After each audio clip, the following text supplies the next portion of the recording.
We've come back to Retzer Nature Center in Waukesha, where there are loads of recreational opportunities regardless of the season. In just a few minutes, Elizabeth Cramer goes searching for aliens at UFO Days in Dundee. And then I'll join Rick Culver and Lauren Voss as they take Maddy McHugh on a spring turkey hunt. But first, I'll explore the Brule River in Douglas County with Damian Wilmot and some Gordon MacQuarrie fans. I'm Dan Small, and it's time once again for Outdoor Wisconsin. Summer to fall, winter to spring, from Green Bay to where the St. Croix sings, from Catamaran to Superior Shore. Outdoor Wisconsin, outdoor Wisconsin. Aldo Leopold is widely known as the father of modern wildlife management. He was certainly a pioneer in his field. And another pioneer from Leopold's era was Gordon MacQuarrie, America's first full-time newspaper outdoors editor. He wrote for the Milwaukee Journal from 1936 until his untimely death in 1956 at the age of 56. During his tenure with the Journal, MacQuarrie sampled the hunting and fishing opportunities all across North America and brought them to life for his readers. But his favorite places remain the forests, lakes, and rivers of northwest Wisconsin, including the Brule River in Douglas County. Last summer, I had a chance to explore the Brule and see some of MacQuarrie's haunts with guide Damian Wilmot and a group of MacQuarrie fans. Well, ladies and gentlemen, welcome to our second Brule float here for the Old Duck Hunters Association Pilgrimage Weekend. So happy to have you, and we've got a beautiful day on a beautiful stretch of river. I always get excited, you know, from the MacQuarrie standpoint of however many outings that they did, floats from Stones Bridge down to Winnebago. It's just kind of fun to follow in those footsteps and know you're going over many of the adventures and places that they've had. Certainly MacQuarrie fished a lot more of the river than this, but most of his trout stories where he was fishing for brook trout and brown trout, this is where it all happened. But you know, a lot of this stuff, like I said, he wasn't very specific about exactly where on this stretch he was. But what I'll do is as we go through here, we will point these spots out and kind of talk about the historical significance. So I guess with that, we can kind of hop in and maybe head downriver and see some of the sights. Go 2, 3. You know, the history of this river goes back, you know, long before European settlement. This river was hugely important to the fur trade. It was a connection between, you know, Lake Superior and the Gulf of Mexico. There's a 1.1 mile portage that goes from the headwaters of the Brule River up to Lake St. Croix. And then from Lake St. Croix, it's the St. Croix River down to the Mississippi, you know, and so it was a pretty important travel route, as it was for the natives. Yeah, some of those maples are, there's the eagle's nest right there. 1 o'clock? 1 o'clock.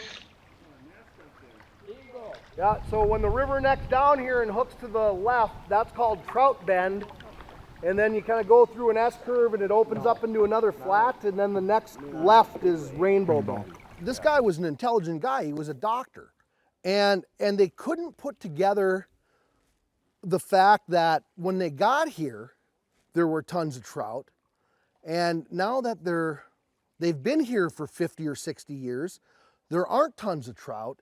And the only thing that has changed is they showed up, you know? Is the fact that the fishing now is it's unquestionably better now than it has been any time in my lifetime. So the Cedar Island Boathouse, this is, you know, back in the day, this is where all the wood boats were stored, and loft upstairs was a canoe shop, and there's actually still some pretty cool old canoes in the canoe shop up there, up to and including President Eisenhower's canoe is still in there. A couple of old birch bark canoes, one Sioux and one Ojibwe. They did a beautiful restoration on the building a number of years back, just within the last 5 years or so. Had to jack the whole thing up and replace a couple of courses of logs underneath it. and then over here on the left is the main lodge at Cedar Island. This is where the president stayed. It's a pretty cool place. They've kept it very much in its original form. All the siding on it is cedar bark. And this is Calvin Coolidge's summer White House. This then on the Brule. was Calvin Coolidge's summer White House, absolutely. So is this one of those wing dams? This is one of the wing dams. And these wing dams that you see here, some of them were built back in the 30s during the CCC camps. And then in the mid-1990s, a number of them were modified. And I think originally they were built as just an aid to navigation more than anything.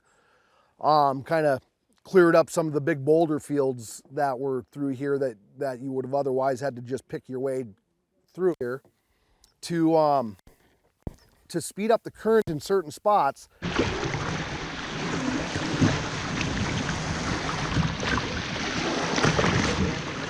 So yeah, the Chisholm Boathouse here, this is one of those spots that a lot of people can probably paddle right by and not even notice if you're not looking for it, and especially as you really don't get a clear shot of it till you get downstream of it a little bit.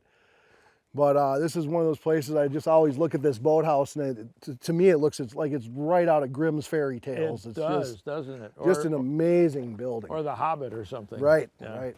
Beautiful. You've got kind of three camps here. You've got Asable, Gitchigumi, and Noise. And these are three of the older camps on the river, definitely. They started coming here in the 1870s. And all these places are in the same original family as when they started. Notice most of the boathouses on the river are of the traditional Scandinavian vertical log design as opposed to horizontal logs.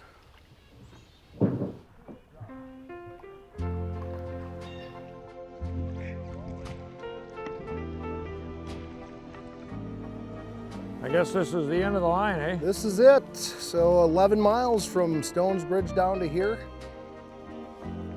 Well, there's no mistaking where we are, Winnebago Canoe Landing. Winnebago Canoe Landing. Yeah. What a great trip. Thanks so much. Oh, my pleasure. Yeah, it was wonderful. You got to do it if you've never floated the river. We'll tell you where to learn more about the Brule and MacQuarrie's old stomping grounds later in the show. Right now, I'm here inside the Horwitz DeRemer Planetarium, where you can study the daytime and nighttime sky and some of the natural phenomena found there, like the moon. You might not find any aliens or UFOs here, but Elizabeth Cramer joined a group of UFO enthusiasts as they watched for aliens in Dundee at an annual event known as UFO Days, held every year on the third Saturday in July. Hey, what was that? Today I am in a place that has been a legend in Wisconsin for 31 years. There have been countless newspaper articles, books, and photographs, all taken right where I'm standing today, with the addition of a little mysterious activity in the sky. So let's get ready for UFO Days in Dundee, Wisconsin.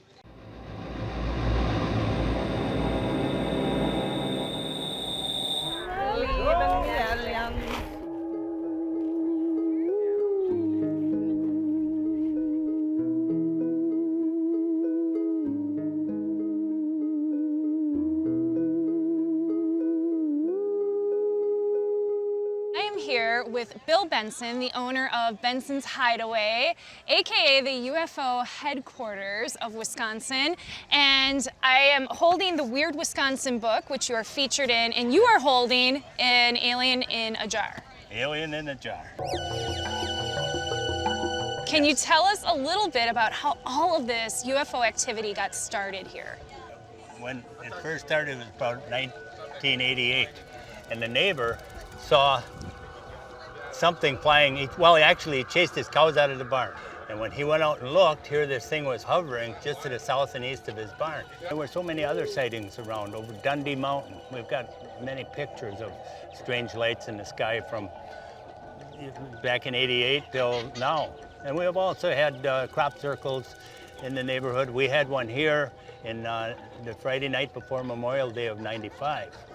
and it was right out here in the cattails. And in 1947 on the Jersey Flats, that's by New Prospect, there was a crop circle there too, and the people saw it, but they would never say anything about it because of somebody would think they're a little bit whacked, you know. Do you get that a lot? People who think that? Oh yeah, but it used to be a lot worse. No, it's not so bad. You think there's more believers now? A lot more believers today. And a lot of this happens on Long Lake. Right. And what is it about this area you think that has such a pull toward UFOs? I think it's Dundee Mountain, some kind of a vortex or something, perhaps, here that draws them, because we see a lot. And you're very close to the mountain. That big hill, the high hill there, that's Dundee Mountain. Yeah, and that's where a lot of activity has taken place.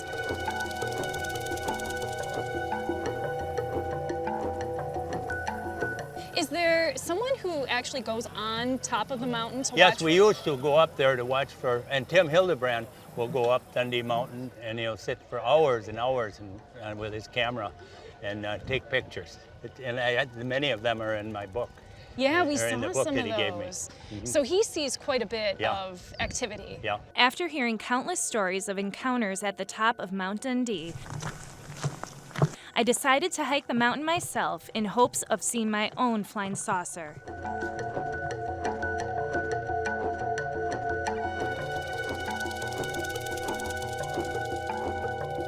Do you know about how many encounters you've had here on Long Lake? I can count them all. How has this event changed over 31 years? More people, a lot more people, and a lot more people that are interested in the UFO activity. And why do you think that is? I think the media helps that out a lot, because many years ago, if you thought you saw something, they'd say something's wrong with your head.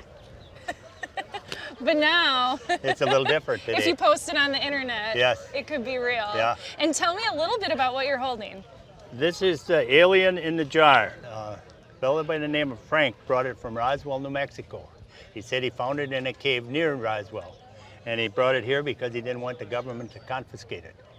So he brought it here on UFO Days in '97, I believe it was. Is that real or fake? Well, the guy that brought him here, he said it was absolutely real. So do you think this has any pull for the UFOs? Because it was before that. There's always been a lot of sightings in this neighborhood. We have had a rainy day, and I know you've had years where you've had a lot of rain. How does that affect the sightings? Do you think the aliens like the rain? I think they shroud themselves in fog. Like if there's a thunderstorm or something like that, they will shroud themselves in the fog and the clouds, because sometimes they do come out of them. And what do you think they're looking for here on Earth? That's a very good question. I don't really know. I really couldn't say. But they must have some interest. Maybe it's because we're a strange lot of folks. Stranger than them? Well, we don't know that either. Better believe. We have some folks wearing these hats here. Here's one of them. And actually in Weird, Wisconsin, we see pictures of them. What is the significance of the hat? Well, they think the tinfoil is a deterrent from them getting to your brain. So it's a safety precaution here at UFO Days. Okay. Well, some people do that. Quite frankly, year-round, they like to wear that kind of thing, and it's a fun thing too.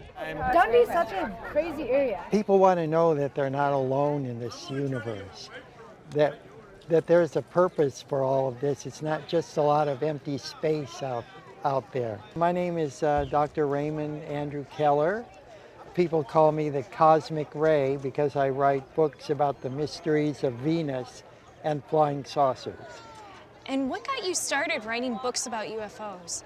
I had an encounter with a Venusian scout craft, or what appeared to be one, hovering over a railroad trestle in Walton Hills, Ohio, back in the mid-1960s. And it got written up in the National Enquirer. Where do you think a lot of alien encounters happen? There's a lot right here in Dundee, Wisconsin. What do you think it is about this area? Certain zones that are affected by ley lines and electromagnetic lines of force and energy, Okay. convergence of these lines, where there are vortices that are formed that weaken the veil between our dimension and another one that I'll just call Dimension X. Okay. So you think the veil is very thin in this area? Yes, and not only would I expect to find a lot of UFO sightings around here, but other paranormal activity as well. UFOs. Still haven't seen a UFO. You came all the way here from West Virginia? Yes, that's right. And what made you say, I've had all of these encounters, but I need to go to Dundee, Wisconsin? Well, I believe that it's important to get this message out, the message that the space beings are bringing to us, and also to discover more about what that message is, because all around us we have many UFO experiencers and paranormal experiences that they can share with everybody here. So the more we learn from each other, the better off we'll all be, and the sooner we'll arrive at that point where disclosure from the government won't be necessary, because we'll all know. Wisconsin certainly has enough UFO testimonies to make a strong case for paranormal activity. Though I didn't experience a sighting of my own, I can't help but remain curious, and the only way you'll have a chance at a first-hand encounter is to go outside and take a look for yourself. You can spend a lot of time searching for aliens and never find one, as Elizabeth discovered. And you know something? A spring turkey hunt can be a lot like that too. A turkey hunt can be an exciting adventure, but new hunters soon learn that a spring hunt can also involve a lot of sitting and waiting for a turkey to show up. Last spring, I joined mentors Rick Culver and Lauren Voss as they took Maddy McHugh on her first turkey hunt in Fond du Lac County. Well, there's birds out here. I've seen them. Actually, Rick and I saw birds the time when we drove out here looking around for things. What's that? It's a wing feather. That's a wing feather out of a turkey. Let's hope we see one on a turkey, huh? Okay, let's go get in that blind. After a break for lunch and to warm up, Maddy and her mentors went back to their blind to try again to get a turkey. So Rick woke me up at like 4:15, and I didn't really like it because I wanted to sleep.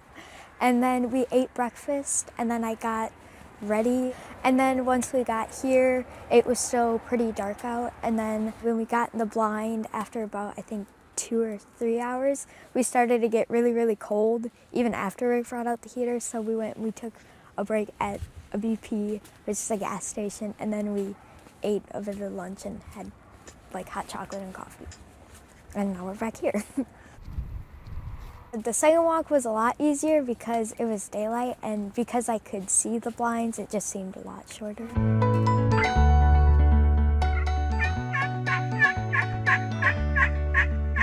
No turkeys showed up on Maddy's first hunt, so we joined her in May for another try on a different farm.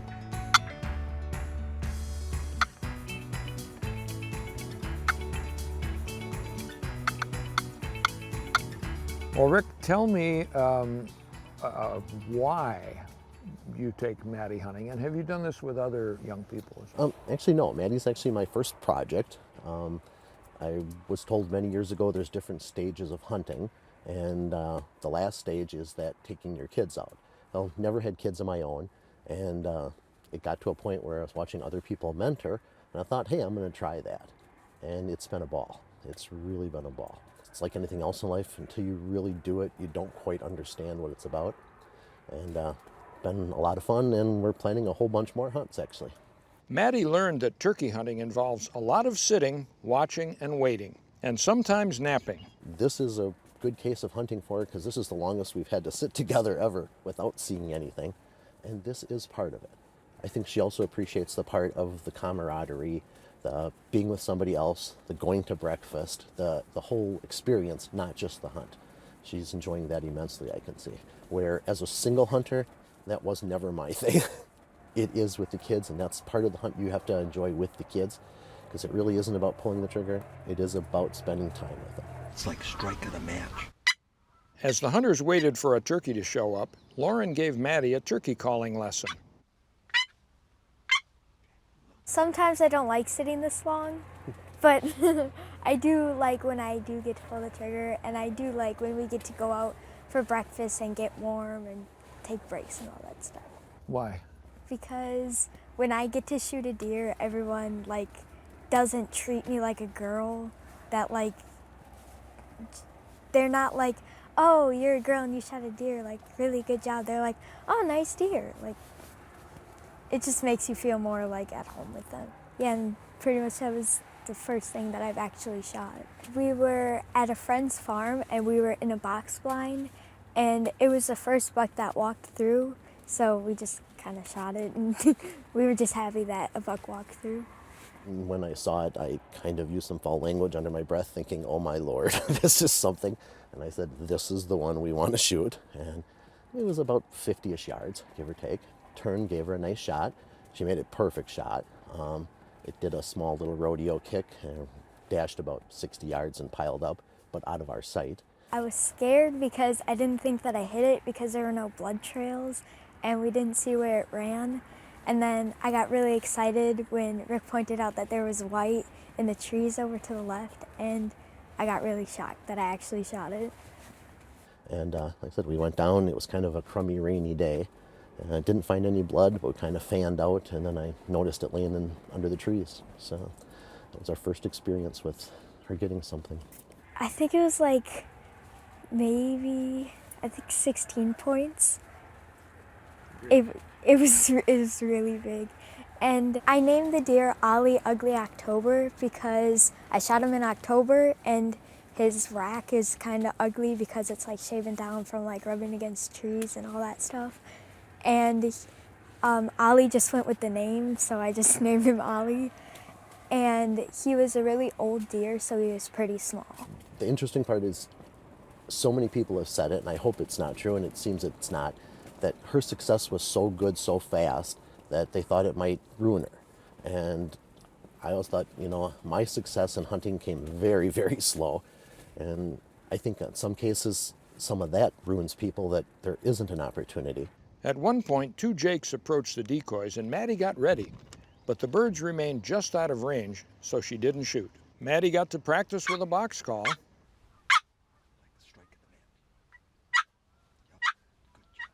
Maddy's hunt ended with no turkeys in the bag, but she had a good time, learned a lot about hunting methods, and decided she wants to try again next year. On the mentoring, absolutely try it. It will be beyond belief. It is one of those things that you really can't appreciate till you do it. There are so many things in life as you grow old that people say, oh, you don't understand, and I didn't understand. Give it a try. You will never regret it.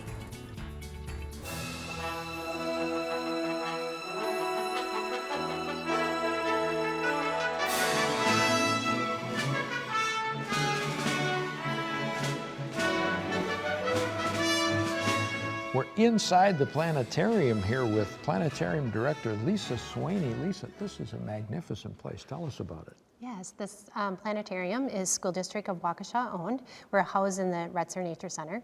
And so we have this amazing collaboration or cooperation that we have here. We possess a Digisar 6 system, which is state of the art. You can't get a better system right now in the planetarium world. We are able to do all kinds of different teaching mechanisms with this. I mean, we showed you a few things that we were able to do in our short time, but we have many classes that come out here from the School District of Waukesha, along with other school districts come and visit us. Then we do a lot of public events. We have public shows every Saturday. We do sky watches on Friday evenings. So we're all about educating the public the best that we can and just exploring the space and whatever we have. What do kids say when they come in here? They love it. They love it. I mean, it's just some of the things are like, I can't wait to come back.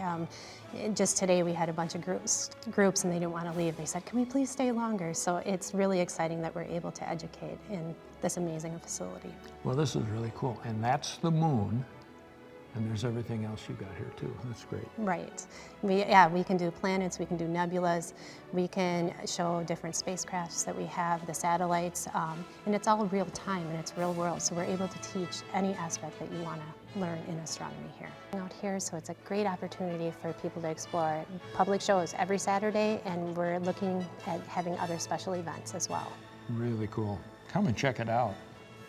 To learn more about the Horwitz DeRemer Planetarium and a special event here next week, log on to MilwaukeePBS.org and search local programs for Outdoor Wisconsin, or visit the Milwaukee PBS Facebook page. I'll be at Wisconsin Public Television's Garden and Landscape Expo February 7 through 9 at the Alliant Energy Center in Madison, and the Milwaukee Muskie Expo February 14 through 16 at Washington County Fair Park. So stop by our booth and say hello. Well, next time we'll set sail on the tall ship Dennis Sullivan on Lake Michigan and take a look at some Lake Michigan shipwrecks too. And I'll fish for pike and smallmouth on the border Brule River in Florence County with guide Clint Burns. Saying goodbye from the planetarium here at Rutzer Nature Center in Waukesha, I'm Dan Small. Join us again next week for Outdoor Wisconsin.